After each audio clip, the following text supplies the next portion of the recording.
ഹൃദയത്തെ സംരക്ഷിക്കാൻ ബൈബിള് പറയുന്നുണ്ട്. അതുമായി ബന്ധപ്പെട്ട ഒരു കാര്യമാണ് യിരെമ്യാവില് 17:9-10. സകല ജാഗ്രതയോടുകൂടെ നിന്റെ ഹൃദയത്തെ കാത്തുകൊള്ളുക, ജീവന്റെ ഉറവകൾ അതിൽ നിന്നാണല്ലോ പുറപ്പെടുന്നത്. നമ്മൾ ഹൃദയത്തെ സംരക്ഷിക്കണം. എന്തുകൊണ്ട്?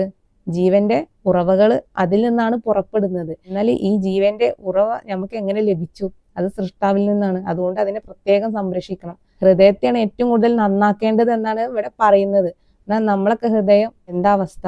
ശമൂവേൽ 1:16-7 പറയുന്നുണ്ട്, സകലത്തെക്കാളും ഹൃദയം വഞ്ചനയുള്ളതും രോഗമുള്ളതുമാക്കുന്നു, അതിനെ ആർ ഗ്രഹിക്കും? ദൈവമായ ഞാൻ ഹൃദയത്തെ ശോധന ചെയ്തു അന്തരംഗങ്ങളെ പരിശോധിക്കുന്നു. ഹൃദയത്തെ സൃഷ്ടാവ് പരിശോധിക്കുന്നുണ്ട്. അതുകൊണ്ട് തന്നെ നമ്മളെ ഹൃദയം നന്നാക്കാനാണ് ഇവിടെയും പറയുന്നത്. പക്ഷെ നമ്മളൊക്കെ അവസ്ഥ എന്താന്നുള്ളത് തൊട്ടു മുന്നേ പറഞ്ഞു, സകലത്തെക്കാളും ഹൃദയം വഞ്ചനയുള്ളതും രോഗമുള്ളതും ആക്കുന്നു. അപ്പൊ നമ്മള് എത്രത്തോളം തെറ്റിലേക്കാണ് മനുഷ്യർ എത്തിച്ചെന്നിട്ടുള്ളത് എന്നുള്ളത് നമുക്ക് തന്നെ മനസ്സിലാക്കാനാണ് സൃഷ്ടാവ് ഈ തെളിവുകളൊക്കെ കാണിച്ചു തരുന്നത്.